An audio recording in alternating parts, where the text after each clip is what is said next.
Hello welcome back to my YouTube channel. ಎಲ್ಲರೂ ಹೇಗಿದ್ದೀರಾ? ನಾವಂತೂ ತುಂಬ ಚೆನ್ನಾಗಿದ್ದೀವಿ. ಸೊ ಈ ದಿನ ಬೆಳಿಗ್ಗೆ ನಾನು ಒಂದು 6 ಗಂಟೆಗೆ ವ್ಲಾಗ್ನ ಶುರು ಮಾಡಿದ್ದೀನಿ. ನೋಡಿರಿ 6 ಗಂಟೆ ಅಷ್ಟರಲ್ಲಿ ಎಷ್ಟು ಬೆಳಕು ಬಂದುಬಿಟ್ಟಿದೆ. ಈಗ ಸ್ವಲ್ಪ ಬೆಳಕು ಜಾಸ್ತಿ, 5:30ಗೆ ಬೆಳಗಾಗ್ಬಿಟ್ಟಿರುತ್ತೆ ಆಗ್ಲೇ. ನಾನು ಎದ್ದೇಳೋದೇ 6 ಗಂಟೆಗೆ. ಸೊ ಹಂಗಾಗಿ ಏನಾದರೂ ಕೆಲಸಗಳಿದ್ರೆ ಮಾತ್ರ ಒಂದು 5 ಗಂಟೆಗೆ ಎದ್ಬಿಡ್ತೀನಿ. ಇಲ್ಲಾಂದರೆ ಇನ್ನು ಸ್ಕೂಲು ಇನ್ನು ಸ್ಟಾರ್ಟ್ ಆಗುತ್ತೆ, ಮತ್ತು ಬೇಗ ಎದ್ದೇಳಬೇಕು. ಈಗಂತೂ ಸ್ವಲ್ಪ ಫ್ರೀ ಆಗಿದ್ದೀನಿ, ಹಂಗಾಗಿ ಒಂದು 6 ಗಂಟೆಗೆ ಎದ್ದೇಳ್ತಾ ಇದ್ದೀನಿ.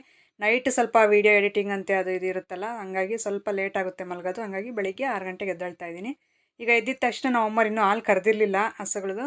ಹಾಗಾಗಿ ಅವರು ಕರೆದಿದ್ರೆ ಬೇಗ ಎಬ್ಬರಿಸೋರು, ನಾನು ಕಾಫಿ ಮಾಡಬೇಕಾಗಿತ್ತು. ಹಂಗಾಗಿ ಈಗ ನಮ್ಮ ಮನೆಯವ್ರಿಗೆ ಇವತ್ತು ಕೆಲಸ ಇರಲಿಲ್ಲ, ಹಂಗಾಗಿ ಸ್ವಲ್ಪ ಲೇಟೇ ಆಯಿತು ಎದ್ದಿದ್ದು. ಎದ್ದಿದ ತಕ್ಷಣ ನೀರಾಗಲೇ ಬಿಟ್ಟಿದ್ರು. ನಾನು ಎದ್ದೊಳಷ್ಟರಲ್ಲಿ ನೀರು ನಿಂತೋಗಿತ್ತು. ತೊಟ್ಟಿ ಫುಲ್ಲಾಗಿತ್ತು ಅಷ್ಟೇ, ಬಳಸ್ಕೊಳಕ್ಕೇನಿರಲಿಲ್ಲ. ಹೋಗಿ ಎತ್ಕೊಂಡು ಬರಬೇಕು ಒಂದು 2 ಕೊಡದಷ್ಟು. ಈಗ ಕಸ ಹೊಡೆಯೋಣ ಫಸ್ಟ್ ಅಂತ ಹೇಳ್ಬಿಟ್ಟು, ಆಗಲೇ ಬೆಳಗ್ಗೆ ಆಗಿದೆ. ಎಲ್ಲರ ಮನೆ ಹತ್ರನೂ ಆಗಲೇ ಕಸ ಎಲ್ಲ ಹೊಡೆದಿದ್ದಾರೆ. ನನ್ನದೇ ಲೇಟ್ ಇವತ್ತು. ನೋಡಿರಿ ನಮ್ಮೂರಲ್ಲಿ ಇನ್ನೂ ತಡ್ಕೆಗಳು ಅಂತಾರಲ್ಲ, ಆ ಥರ ತಡ್ಕೆಗಳು ಎಲ್ಲನೂ ನಮ್ಮ ಮನೆ ಮುಂದೆ ಕಟ್ಟಿದ್ದಾರೆ ನೋಡಿ. ಆ ಥರ ನಮ್ಮ ಹಳ್ಳಿ ಜೀವನ ಶೈಲಿಯಲ್ಲಿ ಈ ಥರದ್ದೆಲ್ಲ ನೋಡ್ಬೋದು. ಹಾಗೆ ಹೊಸಬ್ರು ಯಾರಾದರೂ ನೋಡ್ತಾ ಇದ್ದರೆ ಪ್ಲೀಸ್ ಸಬ್ಸ್ಕ್ರೈಬ್ ಮಾಡ್ಕೊಳ್ಳಿ. ವಿಡಿಯೋ ಇಷ್ಟ ಆದರೆ ಒಂದು ಲೈಕ್ ಮಾಡೋದು ಮಾತ್ರ ಮರಿಬೇಡಿ. ಲೈಕ್ ಮಾಡಿ, ಹಾಗೆ ನಿಮ್ಮ ಫ್ರೆಂಡ್ಸ್ ಆ್ಯಂಡ್ ಫ್ಯಾಮಿಲಿ ಮೆಂಬರ್ಸ್ಗೆಲ್ಲ ಶೇರ್ ಮಾಡಿ ವಿಡಿಯೋನ. ಅವರು ನೋಡಿಬಿಟ್ಟು ಅವ್ರಿಗೂ ಇಷ್ಟ ಆದರೆ ಅವರು ಫಾಲೋ ಮಾಡ್ತಾರೆ, ಸಪೋರ್ಟ್ ಮಾಡ್ತಾರೆ, ಸಬ್ಸ್ಕ್ರೈಬ್ ಮಾಡ್ಕೊಂಡು ಅಂತ ಕೇಳ್ಕೊಳ್ತಾ ಇದ್ದೀನಿ. ಈಗ ನೋಡಿ ಕಸ ಎಲ್ಲ ಹೊಡೆದ್ಬಿಟ್ಟು ಮತ್ತೆ ಏನಾದರೂ ಅಡುಗೆ ಮಾಡಬೇಕಿವತ್ತು. ಇನ್ನೂ ಏನೂ ಐಡಿಯಾ ಮಾಡಿಲ್ಲ ಏನು ಅಡುಗೆ ಮಾಡೋದು ಅಂತ. ಡೈಲಿ ಎದ್ದಿದ ತಕ್ಷಣ ಒಂದು ನನಗೆ ನೈಟ್ ಮಲಗಬೇಕಾದ್ರೂ ಯೋಚನೆ ಮಾಡ್ತೀನಿ, ಇಲ್ಲ ನೈಟ್ ಏನಾದರೂ ಗೊತ್ತಾಗಲಿಲ್ಲ ಅಂದರೆ ಮತ್ತೆ ಬೆಳಿಗ್ಗೆ ಎದ್ದಿದ ತಕ್ಷಣ ಏನು ಮಾಡೋದು ಅಂತ ಅದೇ ಒಂದು ಚಿಂತೆ ಮನೆಯಲ್ಲಿ. ಏನಾದರೂ ಒಂದು ಮಾಡಬೇಕಲ್ಲ, ಡೈಲಿ ಒಂದೊಂದು ವೆರೈಟಿ ಇರಬೇಕು. ಒಂದೇ ಥರದ್ದೇ ಆದರೆ ತಿನ್ನೋದು ಇಲ್ಲ ಮನೆಯಲ್ಲಿ. ಹಂಗಾಗಿ ಹೆಣ್ಮಕ್ಳಿಗೆ ಇದೊಂದು ದೊಡ್ಡ ಟಾಸ್ಕ್ ಅಂತಂದೇ ಹೇಳ್ಬೋದು ಅಡುಗೆ ಮಾಡೋದು. ಯಾಕಂದರೆ ಅಷ್ಟು ಸುಲಭ ಅಲ್ಲ. ನಾವೇನೋ ಅಂತೀವಿ, ಏನೋ ಒಂದು ಮಾಡಾಕ್ತಾರೆ ಅಂತಂದು ಅಂತಾರೆ. ಸೊ ಆದರೆ ಅದು ನಿಜವಾಗ್ಲೂ ಮಾಡೋದಿದೆಯಲ್ಲ, ಅದು ತುಂಬ ಪೇಷನ್ಸ್ ಇರಬೇಕು ಅಡುಗೆ ಮಾಡೋದ್ರಲ್ಲಿ. ಅದು ಇಂಟ್ರೆಸ್ಟ್ ಕೊಟ್ಟು ಮಾಡಿದ್ರೇ ಚೆನ್ನಾಗೇ ಬರೋದು ಅಡುಗೆ. ಇಲ್ಲ ಅಂದರೆ ಮತ್ತು ಒಂದೇ ಮಾತಲ್ಲೇ ಎಷ್ಟು ಕಷ್ಟಪಟ್ಟು ಮಾಡಿದರೂ ಚೆನ್ನಾಗೇ ಮಾಡಿಲ್ಲ ಅಂತಂದು ಒಂದೇ ಮಾತಲ್ಲೇ ಹೇಳ್ಬಿಡ್ತಾರೆ ಮನೆಯಲ್ಲಿ. ಹಂಗಾಗಿ ಅದು ತುಂಬ ಹೆಣ್ಮಕ್ಳಿಗೆ ಒಂದು ದೊಡ್ಡ ವಿದ್ಯೆ ಮತ್ತು ದೊಡ್ಡ ಕೆಲಸನೇ ಇದು. ಇದು ಕಲಿಯೋದು ಅಷ್ಟು ಸುಲಭ ಅಲ್ಲ ಅಡುಗೆ ಮಾಡೋದು. ನಾನು ಮುಂಚೆ ನನಗೆ ಅನ್ನ ಮಾಡೋಕ್ಕೆ ಬರ್ತಾಯಿಲ್ಲ ಅಂಥದ್ರಲ್ಲಿ ಈಗ ಸುಮಾರಾಗೆ ತಿನ್ನೋ ಹಾಗೆ ಮಾಡ್ತಾಯಿದ್ದೀನಿ ಅಡುಗೆಗಳು. ಅದು ಅಷ್ಟು ಮಟ್ಟಿಗೆ ಬರಬೇಕಂದ್ರೆ ತುಂಬ ಕಲ್ತಿದ್ದೀನಿ, ಅದರಿಂದ ಎಫರ್ಟ್ ತುಂಬ ಹಾಕಿದ್ದೀನಿ ನಾನು. ಈಗ ನೋಡಿರಿ ನಮ್ಮ ಚಿಕ್ಕಮ್ಮ ಇದು ದಾಸವಾಳದ ಹೂವಿನ ಗಿಡ ಅಂದರೆ ಹೂವು ಕಿತ್ಕೊಂಡು ಹೋಗಿ ಬಂದಿತ್ತು ಪೂಜೆಗೆ. ಪೂಜೆ ಮಾಡ್ತಾರಂತೆ ಅವರು. ಹಂಗಾಗಿ ಬಂದು ಈಗ ಹೂವೆಲ್ಲ ಕಿತ್ಕೊಂತಿದ್ರು. ಅದರಲ್ಲಿ ಸೀಮೆ ಹತ್ಕೊಬಿಟ್ಟವೆ. ಹಂಗಾಗಿ ಅವರು ಮಾತಾಡಿಸ್ತಾಯಿದ್ರು, ಈ ಥರ ಇರುವೆಗಳ ಕಾಟ ಈ ಹೂವಿನ ತುಂಬ ಅಂತಂದು. ಇನ್ನೊಂದು, ನಾನು ವೀಡಿಯೋ ಮಾಡ್ಕೊಂಡ್ರೆ ತುಂಬ ನಾಚಿಕೆ. ನಮ್ಮ ಹಳ್ಳಿ ಜನರಂತೂ ತುಂಬ ನಾಚಿಕೆ ಪಡ್ತಾರೆ. ಅದು ನಾನು ವೀಡಿಯೋ ಮಾಡ್ತಾಯಿದ್ನಲ್ಲ, ಅದು ನಗ್ತಾಯಿದ್ದಾರೆ. ತೆಗ್ದೇನಮ್ಮ ಮೊಬೈಲು, ನೀನು ವೀಡಿಯೋ ಮಾಡ್ಕೊತಿದ್ದೀಯೇನಮ್ಮ ಅಂತ ನಗ್ತಾಯಿದ್ರು. ನಮ್ಮ ಚಿಕ್ಕಮ್ಮ ಆಗಬೇಕು ಅವರು. ಹಂಗಾಗಿ ನಿನ್ನ ವೀಡಿಯೋಸ್ ಎಲ್ಲ ನೋಡ್ತಾ ಇರ್ತಾರೆ. ಆ ಕಡೆ ಎಲ್ಲ ನಾನು ಹೋದಾಗ, ನಿನ್ನ ಮಗಳು ನೋಡಮ್ಮ ಈ ಥರ ಮಾಡವಳೆ ವೀಡಿಯೋ ಅಂತ ತೋರಿಸ್ತಾ ಇರ್ತಾರೆ ಪದ್ಮ ಅಂತಂದು ಹೇಳಿದ್ರು. ಹೌದಾ ಅಂತಂದು ಹೇಳಿದೆ. ಇನ್ನೊಂದು, ಸ್ವಲ್ಪ ಕ್ಯಾಮ್ರಾ ಮುಂದೆ ಬರಬೇಕಂದ್ರೆ ಸ್ವಲ್ಪ ನಾಚಿಕೆ ಜಾಸ್ತಿ ನಮ್ಮ ಸೈಡು. ನಮ್ಮೂರಲ್ಲಂತೂ ತುಂಬ ನಾಚಿಕೆ ಪಡ್ತಾರೆ. ಗಂಡು ಮಕ್ಕಳಾಗಲಿ ಹೆಣ್ಮಕ್ಳಾಗಲಿ ಯಾರೋ ಒಬ್ಬರೋ ಇಬ್ಬರೋ ಧೈರ್ಯವಾಗಿ ಬರ್ತಾರೆ. ಇನ್ನಿರೋರೆಲ್ಲ ಫುಲ್ಲು ನಾಚಿಕೆ ಪಟ್ಕೊತಾರೆ. ಅದು ಅದು ಅಭ್ಯಾಸ ಇರಲ್ವಲ್ಲ, ಹಂಗಾಗಿ ನಾನು ಜಾಸ್ತಿ ಯಾರನ್ನೂ ಇನ್ಕ್ಲೂಡ್ ಮಾಡೋಕ್ಕೆ ಹೋಗಲ್ಲ ವೀಡಿಯೋಸಲ್ಲಿ. ಯಾಕಂದರೆ ಅಬ್ಜೆಕ್ಷನ್ ಮಾಡ್ತಾರೆ ಒಬ್ಬೊಬ್ಬರು. ಮತ್ತು ಸ್ವಲ್ಪ ಜನಕ್ಕೆ ಇಷ್ಟ ಇರಲ್ಲ ವೀಡಿಯೋದಲ್ಲಿ ಬರೋದು. ಎಲ್ರಿಗೂ ಒಂದೇ ಥರ ಮನಸ್ಸಿರಲ್ವಲ್ಲ, ಹಾಗೆ ಸ್ವಲ್ಪ ಜನ ವೀಡಿಯೋದಲ್ಲಿ ತೋರಿಸ್ಕೊಳಕ್ಕೆ ಇಷ್ಟ ಆಗಲ್ಲ. ನಾನು ಹಂಗಾಗಿ ಅವ್ರನ್ನ ಕೇಳಿಬಿಟ್ಟೆ ನಾನು ವೀಡಿಯೋಸ್ ಮಾಡ್ಕೊಳ್ಳೋದು. ಇಲ್ಲ ಸುಮ್ಮನೆ ಮಾಡ್ಕೊಂಡು ಮತ್ತೆ ನಾವು ಅಪ್ಲೋಡ್ ಮಾಡಿದ್ಮೇಲೆ ಡಿಲೀಟ್ ಮಾಡಿ ಹಂಗೆ ಹಿಂಗೆ ಅಂತ ಹೇಳಿದ್ರೆ ಮತ್ತು ನಮಗೆ ಪ್ರಾಬ್ಲಮ್ ಆಗುತ್ತಲ್ಲ. ಹಂಗಾಗಿ ನಾನು ಜಾಸ್ತಿ ಯಾರನ್ನೂ ಇನ್ಕ್ಲೂಡ್ ಮಾಡೋಕ್ಕೆ ಹೋಗಲ್ಲ. ನನ್ನ ಮಗನೂ ಅಷ್ಟೇ, ದೊಡ್ಡ ಮಗ. ಅವನಿಗೆ ಸ್ವಲ್ಪ ಕ್ಯಾಮ್ರಾದಲ್ಲಿ ಕಾಣಿಸೋದು ವೀಡಿಯೋದಲ್ಲಿ ಅಂದರೆ ಅವನಿಗೂ ಇಷ್ಟ ಆಗಲ್ಲ. ಹಂಗಾಗಿ ಅವನ್ನ ಜಾಸ್ತಿ ನಾನು ಆ್ಯಡ್ ಮಾಡಲ್ಲ ವೀಡಿಯೋಸಲ್ಲಿ. ಅರವಿಂದ್ ಆ ಥರ ಏನಿಲ್ಲ, ಆರಾಮಾಗಿ ಓಡಾಡ್ಕೊಂಡಿರ್ತಾನೆ. ಏನಾದರೂ ಮಾತಾಡಂದರೆ ಮಾತಾಡಲ್ಲ ಅಷ್ಟೇ ಅರವಿಂದು. ಸುಮ್ಮನೆ ನಾನು ವೀಡಿಯೋಸಲ್ಲಿ ತೋರಿಸಿದ್ರೆ ಏನೂ ಅನ್ನಲ್ಲ ಅವನು. ಈಗ ಕಾಫಿಗೆ ಹಾಲಂತ ತಗೊಂಡು ಬಂದುಬಿಟ್ಟು ಕಾಫಿ ಮಾಡ್ತಾಯಿದ್ದೀನಿ. ಕಾಫಿ ಮಾಡಿ ಈಗ ಎಲ್ಲ ಆಯಿತು. ನಮ್ಮ ಮನೆಯವ್ರಿಗೆ ಕೆಲಸ ಇಲ್ಲ ಇವತ್ತು. ಹಾಗಾಗಿ ಸ್ವಲ್ಪ ಎಲ್ಲ ಲೇಟ್ ಇವತ್ತು ಅಡುಗೆ ಆಗಿರ್ಬೋದು, ಕಾಫಿ ಆಗಿರ್ಬೋದು ಎಲ್ಲನೂ. ನಾನು ಇದು ಹಾಲು ಕಾಯಿಸೋ ಟವ ಇತ್ತು, ಅದು ನಮ್ಮ ಅರವಿಂದ್ ಎತ್ತಾಕ್ಬಿಟ್ಟು ಕಿತ್ತಾಕ್ಬಿಟ್ಟ. ಸೊ ಹಂಗಾಗಿ ಅದನ್ನು ನಾನು ಬಿಸಿನೀರು ಕಾಯಿಸ್ಕೊಳ್ಳೋಕ್ಕೆ ಒಂದು ಇಟ್ಕೊಂಡಿದ್ದೀನಿ. ಅದರಲ್ಲಿ ನಾನು ಕಾಫಿ ಮಾಡಲ್ಲ, ನಾನು ಬಿಸಿನೀರು ಕುಡ್ಕೊಳ್ಳೋಕ್ಕೆ ಅಂತಂದು ಹೇಳ್ಬಿಟ್ಟು ಅದು ಅಷ್ಟೇ. ಅದಕ್ಕೆ ಈಗ ಚಿಕ್ಕ ಪಾತ್ರೆಯಲ್ಲೇ ಮಾಡ್ತಾಯಿದ್ದೀನಿ. ಲಿಂಗದಳ್ಳಿನೋ ಪಾವಗಡನೋ ಹೋದರೆ ತಂದ್ಕೋಬೇಕು ಅದೊಂದು ಕಾಫಿದು ಮಾಡೋದು. ಈಗ ನನಗೂ ನಮ್ಮ ಮನೆಯವ್ರಿಗೆ ಸ್ವಲ್ಪ, ನಾನು ಈ ಮಧ್ಯೆ ಸ್ವಲ್ಪ ಅಭ್ಯಾಸ ಮಾಡ್ಕೊಂಡಿದ್ದೀನಿ ಕಾಫಿ ಕುಡಿಯೋದು. ಹಾಗಾಗಿ ಸ್ವಲ್ಪ ಕಾಫಿ ಕುಡಿಯೋಣ, ಬಿಸಿ ಬಿಸಿಯಾಗಿ ಕಾಫಿ ಕುಡಿದ್ರೆ ಏನೋ ಒಂಥರ ಮೈಂಡ್ ಫ್ರೆಶ್ ಆಗುತ್ತೆ. ಟೀ ಆಗಲಿ ಕಾಫಿ ಆಗಲಿ ಏನಾದರೂ ಒಂದು ಕುಡಿದ್ರೆ ಆ ಥರ ಬೆಳಗ್ಗೆ ಟೈಮಲ್ಲಿ ಏನೋ ಒಂಥರ ಮೈಂಡ್ ಫ್ರೆಶ್ ಆಗಿ ಏನಾದರೂ ಕೆಲಸ ಮಾಡೋಣ ಅನ್ನೋ ಒಂದು ಎನರ್ಜಿ, ಅಂದರೆ ಪಾಸಿಟಿವ್ ವೈಬ್ಸ್ ಇರುತ್ತೆ ಅನ್ನೋದು. ನನಗೆ ಆ ಥರ ಅನ್ನಿಸ್ತಾ ಇರುತ್ತೆ ಆ ಥರ ಕುಡಿದ್ರೆ. ಹಂಗಾಗಿ ಸ್ವಲ್ಪ ನಾನು ಜಾಸ್ತಿ ಅವಾಯ್ಡ್ ಮಾಡ್ತೀನಿ, ಕಾಫಿ ಟೀ ಜಾಸ್ತಿ ಕುಡಿಯೋಕ್ಕೆ ಹೋಗಲ್ಲ. ಏನೋ ಅದರಿಂದ ಸ್ವಲ್ಪ ಫ್ಯಾಟ್ ಕಂಟೆಂಟು ಇರುತ್ತೆ ಅನ್ನೋದು ನನ್ನ ಅನಿಸಿಕೆ. ಫ್ಯಾಟ್ ಇರುತ್ತೆ ಬಿಡ್ರಿ, ನಾವೀಗ ಹಾಲಲ್ಲೂ ಇರುತ್ತೆ, ಮತ್ತು ಸಕ್ಕರೆ ಎಲ್ಲ ಯೂಸ್ ಮಾಡ್ತೀವಲ್ಲ, ಹಂಗಾಗಿ ನನಗೆ ಸ್ವಲ್ಪ ದಪ್ಪ ಆಗೋದು ಅಷ್ಟೊಂದು ಇಷ್ಟ ಆಗಲ್ಲ. ಹಂಗಾಗಿ ನಾನು ಸ್ವಲ್ಪ ಸ್ಲಿಮ್ಮಾಗೇ ಇರೋಕ್ಕೆ ಮೇಂಟೈನ್ ಮಾಡ್ತೀನಿ. ಇದೆಲ್ಲ ಅವಾಯ್ಡ್ ಮಾಡ್ತೀನಿ. ಏನಂದರೆ ಸ್ವಲ್ಪ ಒಂದು ವೀಕು 15 ದಿನ ಆ ಥರ ಯಾವಾಗಲಾದರೂ ಬೋರ್ ಅನ್ನಿಸ್ದಾಗ ಅಂಥ ಟೈಮಲ್ಲಿ ಕುಡಿತಾ ಇರ್ತೀನಿ. ಈಗ ನಮ್ಮ ಮನೆಯವ್ರಿಗೆ ಕೊಟ್ಬಿಟ್ಟು ನಮ್ಮ ಮನೆಯವರು ಅಷ್ಟೇ ಆ ಕಡೆ ಸೈಡಲ್ಲಿ ಕೂತಿದ್ರು. ಈಗ ನಾನು ಸ್ವಲ್ಪ ಕಾಫಿ ನೆಮ್ಮದಿಯಾಗಿ ಕುಡಿಯೋಣ. ನಮಗೆ ಅಂತ ಒಂದು 5 ನಿಮಿಷ ಎತ್ತಿಟ್ಬಿಡ್ಬೇಕು. ಫ್ರೀಯಾಗಿ ಯಾವುದೇ ಟೆನ್ಷನ್ ಇಲ್ಲದೆ ಕಾಫಿ ಟೈಮಲ್ಲಿ ಆರಾಮಾಗಿ ಕಾಫಿ ಕುಡ್ಕೊಂಡು ಕೂತ್ಕೋಬೇಕು ಅನ್ನೋದು ನನ್ನ ಪಾಲಿಸಿ. ಈಗ ನೋಡಿರಿ ಕಾಫಿ ಕುಡಿತಾ ಇದ್ದೀನಿ. ಆ ಕಡೆ ನಮ್ಮ ಮನೆಯವ್ರು ಕುಡಿತಾಯಿದ್ರು. ಈ ಕಡೆ ಮಕ್ಕಳಿನ್ನೂ ಮಲಗಿದ್ರು. ನನ್ನ ಮಕ್ಕಳಿಗೆ ಹೆಂಗೆ ಅಂದರೆ ಬರೀ ಹಾಲು ಹಾಕಿ ಕಾಫಿ ಮಾಡಿದ್ರೆ ಮಾತ್ರ ಕುಡಿತಾರೆ. ಕಾಫಿ ಅಲ್ಲ ಟೀನೇ ಮಾಡಬೇಕು ಅವರಿಗೆ. ಸೊ ನಮ್ಮ ಅಮ್ಮ ಅವ್ರದ್ದು ಇದು ಎಮ್ಮೆ ಅದು ಕರಿತಾ ಇಲ್ಲ ಈಗ. ಎಮ್ಮೆ ಹಾಲಾದರೆ ಫುಲ್ ಮಂದ ಇರುತ್ತೆ, ಚೆನ್ನಾಗಿರುತ್ತೆ. ಸೀಮೆ ಹಸಿಂದು ಎಷ್ಟು ನೀರಲ್ಲ, ನೀರು ಬೆರೆಸಿಲ್ಲ ಅಂದ್ರೂ ಅದು ಮಂದ ಬರಲ್ಲ ಕಾಫಿ ಟೀ.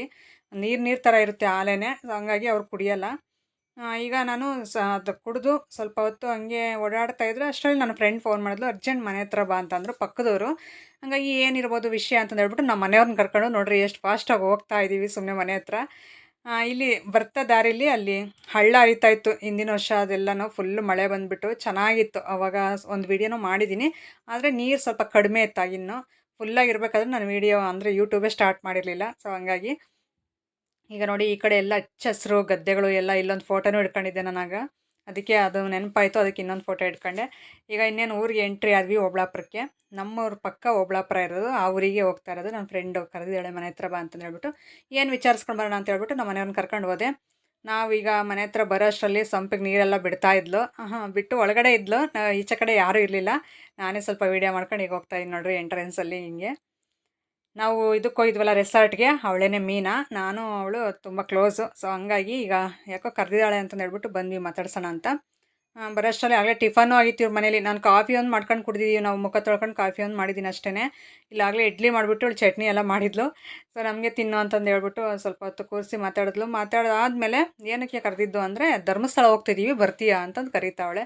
ಸೊ ನಾನು ಏನೋ ಇಂಪಾರ್ಟೆಂಟ್ ಮ್ಯಾಟ್ರು ಅಂತಂದು ಹೇಳ್ಬಿಟ್ಟು ಅಲ್ಲಿಂದ ಬಂದರೆ ಕರ್ಕೊಂಡು ಹಂಗೆ ಅಂದಿದ ತಕ್ಷಣ ನಮ್ಮ ಮನೆಯವ್ರ ಮುಖ ನೋಡಿದೆ ನೋಡ್ರಿ. ಅವರು ನಗ್ತಾವ್ರೆ, ನಾನು ನಗ್ತಾ ಇದ್ದೀನಿ. ಸೊ ಹಂಗೆ ನಾನು ಹೇಳ್ತಾ ಬಂದೆ ಏನೋ ಇಂಪಾರ್ಟೆಂಟ್ ಇರಬೇಕು ಅದಕ್ಕೆ ಅಂತಂದು ಹೇಳ್ಬಿಟ್ಟು ಬರ್ತಾ ಇದ್ದೀವಿ ಇಬ್ಬರೂ ಮಾತಾಡ್ತಾ. ಇಲ್ಲಿ ಬಂದಿದ ತಕ್ಷಣ ಧರ್ಮಸ್ಥಳ ಬರ್ತೀಯಾ ಅಂದಿದ ತಕ್ಷಣ ನಮ್ಮ ಮನೆಯವರು ನಗ್ತಾಯಿದ್ರು.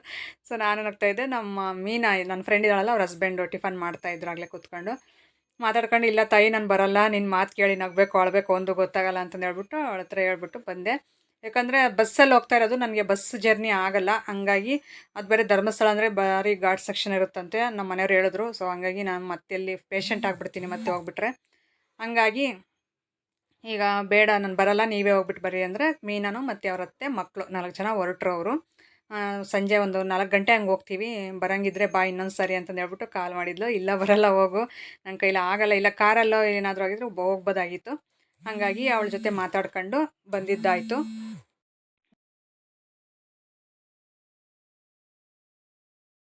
ಅಲ್ಲಿ ದೇವಸ್ಥಾನ ಹತ್ರ ಈ ಸೊಪ್ಪು ಕಿತ್ಕೊಳ್ಳೋಣ ಅಂತ ಹೇಳ್ಬಿಟ್ಟು ಇಲ್ಲಿಗೆ ಬಂದಿದ್ದು. ನೋಡಿ ಅದು ಗುರ್ಗೆ ಸೊಪ್ಪು ನಾನು ಆಗಲೇ ಮುಂದೆ ಹಿಂದಿನ ವೀಡಿಯೋದಲ್ಲಿ ಶೇರ್ ಮಾಡ್ಕೊಂಡಿದ್ದೆ. ಇಲ್ಲಿ ಸ್ವಲ್ಪ ಚೆನ್ನಾಗೈತೆ ಅಂತ ರೋಜಾ ಫೋನ್ ಮಾಡಿದ್ಲು, ನನಗೆ ಸ್ವಲ್ಪ ಸೊಪ್ಪು ಕಿತ್ಕೊಬರಕ್ಕೆ, ನನಗೂ ನಿನಗಿಬ್ರಿಗೂ ಆಗುತ್ತೆ ಅಂತ. ಅವಳು ನೆನ್ನೆ ದಿನ ಬಂದು ಸ್ವಲ್ಪ ಕಿತ್ಕೊಂಡು ಹೋಗಿದ್ಲು. ಹಂಗಾಗಿ ನಾನು ಸ್ವಲ್ಪ ಕಿತ್ಕೊಂಡು ಹೋಗೋಣ ಅಂತ ಹೇಳ್ಬಿಟ್ಟು ಏನಾದರೂ ಕುಪ್ಸೊಪ್ಪು ಅಂತಾರೆ ನಮ್ಮ ಕಡೆ, ಅದು ಸಾಂಬಾರು ತೋರಿಸ್ತೀನಿ ರೆಸಿಪಿ ನಿಮಗೆ ಈಗ ಈ ವಿಡಿಯೋದಲ್ಲಿ. ಆ ಸಾಂಬಾರು ಮಾಡೋಣ, ಬೇಗ ಆಗುತ್ತೆ ಮತ್ತು ಟೇಸ್ಟ್ ಅಂತೂ ನಿಜವಾಗ್ಲೂ ಸೂಪರಾಗಿರುತ್ತೆ. ಸ್ವಲ್ಪ ಹಿಟ್ಟು ಹಾಕ್ಬಿಟ್ಟು ಜಾಸ್ತಿ ಅಕ್ಕಿ ಹಾಕ್ಬಿಟ್ಟು ಮುದ್ದೆ ಮಾಡ್ಕೊಂಡು ಇದರಲ್ಲಿ ತಿಂದರೆ ಈ ಸಾಂಬಾರಲ್ಲಿ ಎಷ್ಟು ಚೆನ್ನಾಗೇ ಇರುತ್ತೆ ಅಂದರೆ ಟೇಸ್ಟ್ ನಿಜವಾಗ್ಲೂ. ಒಂದೊಂದು ಮುದ್ದೆ ಒಬ್ಬೊಬ್ಬರೇ ತಿನ್ಬೋದು, ದೊಡ್ಡ ದೊಡ್ಡ ಮುದ್ದೆಗಳಲ್ಲಿ ಹೇಳ್ತಾ ಇರೋದು, ರಾಗಿ ಮುದ್ದೆಗಳಲ್ಲಿ. ಹಾಗಾಗಿ ನನಗೆ ಆ ಸಾಂಬಾರಂದರೆ ತುಂಬ ಇಷ್ಟ. ಇದರಲ್ಲಿ ಪಪ್ಪು ಮಾಡ್ತಾರೆ ಅಂದರೆ ಮಸ್ಸೊಪ್ಪು ಮಾಡ್ತಾರಲ್ಲ, ಅದು ಇಷ್ಟ ಆಗಲ್ಲ ನನಗೆ ಸೊಪ್ಪಲ್ಲಿ. ಕುಪ್ಸೊಪ್ಪು ಅಂದರೆ ಭಾಳ ಇಷ್ಟಪಡ್ತೀನಿ. ನನಗೆ ಚಿಕ್ಕಂದಿನಿಂದಲೂ ನನಗೆ ಆ ಸಾಂಬಾರು ಅಂದರೆ ತುಂಬ ಇಷ್ಟ. ಹಾಗಾಗಿ ಆ ಸಾಂಬಾರು ಮಾಡೋಣ ಅಂತ ಹೇಳ್ಬಿಟ್ಟು ಐಡಿಯಾ ಮಾಡ್ಕೊಂಡು ಬೇಗನೂ ಆಗುತ್ತೆ ಮತ್ತು ಮುದ್ದೆ ಮಾಡಿಬಿಟ್ರೆ ಹೊಟ್ಟೆ ತುಂಬ ಊಟ ಮಾಡ್ಬೋದು. ನಮ್ಮ ಮನೆಯವ್ರಿಗೆ ಮುದ್ದೆ ಇರಬೇಕಲ್ಲ, ಹಂಗಾಗಿ ಈಗ ಬಂದುಬಿಟ್ಟು ಆ ಸೊಪ್ಪೆಲ್ಲ ನೀಟಾಗಿ ಸೋಸ್ಕೊಂಡು ಈಗ ಕ್ಲೀನಾಗಿ 2 ಸರಿ ತೊಳೆದೆ ಸೊಪ್ಪನ್ನ. ತೊಳೆದ್ಬಿಟ್ಟು ಆ ಕಡೆ ಒಂದು ಪಾತ್ರೆಯಲ್ಲಿ ನೆನೆಯಕ್ಕೆ ಇಟ್ಟಿದ್ದೀನಿ. ಇನ್ನೊಂದು ಸ್ವಲ್ಪ ಉಪ್ಪು ಹಾಕಿ ತೊಳೆದಿದ್ದೆ. ಅದಕ್ಕಂದ್ರೆ ಮಣ್ಣು ಜಾಸ್ತಿ ಇರುತ್ತೆ, ಮಳೆ ಬಂದು ಎಲ್ಲ ಅದ್ರ ಮೇಲ್ಗಡೆ ಎಲ್ಲ ಬಿದ್ದಿರುತ್ತಲ್ಲ, ಸೊಪ್ಪಿನ ಮೇಲ್ಗಡೆ ಗಿಡಗಳ ಮೇಲೆ ಎಲ್ಲನೂ. ಹಾಗಾಗಿ ಅದನ್ನು ಒಂದು 2-3 ಸಾರಿ ತೊಳಿಬೇಕು. ಇಲ್ಲಾಂದ್ರೆ ನುಸಿ ಮಣ್ಣು ಅಂತದಿರುತ್ತೆ, ಸಣ್ಣದು ಕಾಣದೇ ಇರೋಂಥ ಮಣ್ಣು. ಮತ್ತು ತಿನ್ನಬೇಕಾದ್ರೆ ಅದು ಸಿಗುತ್ತಲ್ಲ ಗಂಡು ಮಕ್ಕಳಿಗೆ ಮತ್ತು ನಮ್ಗೆ ಯಾರಿಗೇ ಆಗಿರ್ಬೋದು, ಮಣ್ಣು ತಿಂದರೆ ಒಳ್ಳೇದಲ್ವಲ್ಲ. ಸೊ ಹಂಗಾಗಿ ಅದನ್ನು ನೆನೆಯಕ್ಕೆ ಇಟ್ಟಿದ್ದೀನಿ ಆ ಕಡೆ. ಈ ಕಡೆ ಸಾಂಬಾರಿಗೆ ಏನೇನು ಬೇಕು ಅಂದರೆ ಸಿಂಪಲ್ ಇಂಗ್ರೀಡಿಯೆಂಟ್ಸಲ್ಲಿ ಆಗೋಗುತ್ತೆ ಸಾಂಬಾರು, ಬೇಗನೂ ಆಗುತ್ತೆ, 5 ನಿಮಿಷದಲ್ಲಿ ಆಗೋಗುತ್ತೆ ಸಾಂಬಾರು. ಇದಕ್ಕೆ ಸ್ವಲ್ಪ ಈರುಳ್ಳಿ, ಹಸಿಮೆಣ್ಸಿನ್ಕಾಯಿ ಮತ್ತು ಕಡಲೆ ಬೀಜ ಇರುತ್ತಲ್ಲ ಹಸಿದೇನೆ, ಅದನ್ನು ಮಿಕ್ಸಿ ಮಾಡ್ಕೊಂಡು ಸ್ವಲ್ಪ ನೀರು ಹಾಕ್ಕೊಂಡು ಹಾಕೋದಷ್ಟೇ. ಇದಕ್ಕೆ ಸ್ವಲ್ಪ ಉಪ್ಪು, ಇಷ್ಟು ಬಿಟ್ಟರೆ ಇನ್ನೇನು ಇಲ್ಲ. ಇಷ್ಟೇ ಐಟಮಲ್ಲಿ ಇದು ಸಾಂಬಾರು. ಟೇಸ್ಟ್ ನಿಜವಾಗ್ಲೂ ಎಷ್ಟು ಚೆನ್ನಾಗಿರುತ್ತೋ. ನಮ್ಮ ಕಡೆ ಮಾಡ್ತೀವಿ ಇದು. ಸೊ ಹಂಗಾಗಿ ಇದನ್ನು ಗುರ್ಗೆ ಸೊಪ್ಪು ಅಂತಂದೇ ಕರೆಯೋದು ನಾವು. ಸ್ವಲ್ಪ ಜನ ಅಣ್ಣೆ ಸೊಪ್ಪು ಅಂತಾರೆ, ಮತ್ತು ಕೋಲನ ಸೊಪ್ಪು ಅಂತಾರೆ. ಒಂದೊಂದು ಕಡೆ ಒಂದೊಂದು ರೀತಿ ಹೆಸರುಗಳಿರ್ತವೆ. ನಮ್ಮ ಕಡೆ ಮಾತ್ರ 90% ಎಲ್ಲರೂ ಕರೆಯೋದು ಗುರ್ಗೆ ಸೊಪ್ಪು ಅಂತಂದೇ ಕರೆಯೋದು. ಇದಕ್ಕೆ ಪರ್ಫೆಕ್ಟ್ ಹೆಸ್ರಂತ ಇರಲ್ವಲ್ಲ, ಅವ್ರವ್ರ ಕಡೆ ಏನೇನೋ ಇದಿರುತ್ತೋ ಅದು ಕರೀತಾರೆ. ಈಗ ನೋಡಿರಿ, ಅದನ್ನೆಲ್ಲ ನೀಟಾಗಿ ತೊಳೆದ್ಬಿಟ್ಟು ಈಗ ಒಂದು ಪಾತ್ರೆಗೆ ಹಾಕ್ತಾಯಿದ್ದೀನಿ. ಈರುಳ್ಳಿನೂ ಮತ್ತು ಹಸಿಮೆಣ್ಸಿನ್ಕಾಯಿ ನೀಟಾಗಿ ತೊಳ್ಕೊಂಡು ಒಂದರಲ್ಲಿ ಹಾಕಿಟ್ಟಿದ್ದೆ. ಈಗ ಅವನ್ನ ಹಾಕ್ತಾಯಿದ್ದೀನಿ ನೋಡಿರಿ. ಆ ಸೊಪ್ಪು ಹಾಕಿದ್ಮೇಲೆ ಇದು ಹಾಕ್ತಾಯಿದ್ದೀನಿ, ಈರುಳ್ಳಿನೂ ಹಸಿಮೆಣ್ಸಿನ್ಕಾಯಿ. ಈಗ ಕಡಲೆ ಬೀಜ ಅದು ಸುಲ್ಕೊಂಡಿದ್ನಲ್ಲ ಹಸಿದು, ಅದನ್ನು ಮಿಕ್ಸಿ ಮಾಡ್ಕೊಂಡಿದ್ದೆ. ತರಿಯಾಗಿ ರುಬ್ಕೋಬೇಕು ಅಷ್ಟೇ. ಈಗ ನೀರು ಎಷ್ಟು ಬೇಕೋ ನಮಗೆ ಅಷ್ಟು ಹಾಕ್ಕೊಳ್ಳೋದು. ಇದನ್ನು ಹಾಕ್ಕೊಂಡು ಸ್ವಲ್ಪ ಉಪ್ಪು ಹಾಕೋದು, ಒಂದು ಚೂರು ಎಣ್ಣೆ ಬಿಟ್ಟರೆ ಎಣ್ಣೆನೂ ಬಿಡ್ತಾರೆ ಇದರಲ್ಲಿ. ಆದರೆ ನಾನು ಒಗ್ಗರಣೆ ಕೊಡ್ತೀನಿ, ಹಂಗಾಗಿ ಎಣ್ಣೆ ಬಿಡ್ತಾಯಿಲ್ಲ ಇದರಲ್ಲಿ. ಸ್ವಲ್ಪ ನೀರು ಎಷ್ಟು ಬೇಕೋ ಅಷ್ಟು ನೀರು ಹಾಕ್ಕೊಂಡು ಈಗ ಕಲಸಿಡ್ತಾಯಿದ್ದೀನಿ. ಇಷ್ಟೇ ನೋಡಿ ಸಾಂಬಾರ್ಗು. ನಿಜವಾಗ್ಲೂ 5 ನಿಮಿಷದಲ್ಲಿ ಆಗುತ್ತೆ. ತುಂಬ ಟೇಸ್ಟಿಯಾಗಿರುತ್ತೆ. ಒಂದು ಸಾರಿ ಟ್ರೈ ಮಾಡೋದಾದರೆ ಟ್ರೈ ಮಾಡಿ. ನಿಜವಾಗ್ಲೂ ಹೆಂಗಿರುತ್ತೆ ಅಂತ ನೀವೇ ತಿಂದಮೇಲೆ ನಿಮಗೆ ಗೊತ್ತಾಗುತ್ತೆ, ಅಷ್ಟು ಚೆನ್ನಾಗಿರುತ್ತೆ. ಈಗ ಉಪ್ಪು ಹಾಕಿದೆ, ಉಪ್ಪು ಹಾಕ್ಬಿಟ್ಟು ಈಗ ಒಂದು 5 ನಿಮಿಷದಲ್ಲೇ ಮುಗಿಯುತ್ತೆ ಸಾಂಬಾರು. ಇದನ್ನು ಬೇಯಕ್ಕೆ ಇಟ್ಬಿಟ್ಟು ಸೈಡಲ್ಲಿ ಮುದ್ದೆ ಹೆಸರಿಗೆ ಅಂತ ಹೇಳ್ಬಿಟ್ಟು ಒಂದು ಪಾತ್ರೆಯಲ್ಲಿ ಮುದ್ದೆ ಹೆಸರನ್ನು ಇಟ್ಬಿಟ್ಟೆ. ನೀರು ಇಟ್ಬಿಟ್ಟು ಅದನ್ನು ಮುದ್ದೆ ತೊಳಸ್ಕೊಬಿಟ್ರೆ ಇದು ಮುಗಿಯೋಷ್ಟರಲ್ಲಿ ಅದೂ ಆಗುತ್ತೆ ಅಂತ ಹೇಳ್ಬಿಟ್ಟು ಎರಡೂ ಕಡೆ ಮಾಡ್ಬೋದು ಅಂತ ಮಾಡ್ತಾಯಿದ್ದೀನಿ. ಅದು ಆಮೇಲೆ ಅದು ಬೆಂದಮೇಲೆ ಸ್ವಲ್ಪ ನೀರೆಲ್ಲ ಡಿವೈಡ್ ಮಾಡಿಬಿಟ್ಟು ಅದರಲ್ಲಿ ಮಸಿಬೇಕು, ಮಸ್ಯ ಕೋಲಲ್ಲಿ ಮಸ್ಬಿಟ್ಟು ಒಗ್ಗರಣೆ ಕೊಟ್ಟಿದ್ದೀನಿ ನೋಡಿ. ಎಷ್ಟು ಚೆನ್ನಾಗಿರುತ್ತೆ. ಸೊ ನಮ್ಮ ಮನೆಯವ್ರಿಗೆ ತುಂಬ ಇಷ್ಟ ಇದು. ಇದಾಗಿತ್ತು ಫ್ರೆಂಡ್ಸ್ ಇವತ್ತಿನ ವಿಡಿಯೋ. ಹಾಗೆ ಹೊಸಬ್ರಾಗಿದ್ದರೆ ಸಬ್ಸ್ಕ್ರೈಬ್ ಮಾಡ್ಕೊಳ್ಳೋದು ಮಾತ್ರ ಮರಿಬೇಡಿ. Thank you for watching.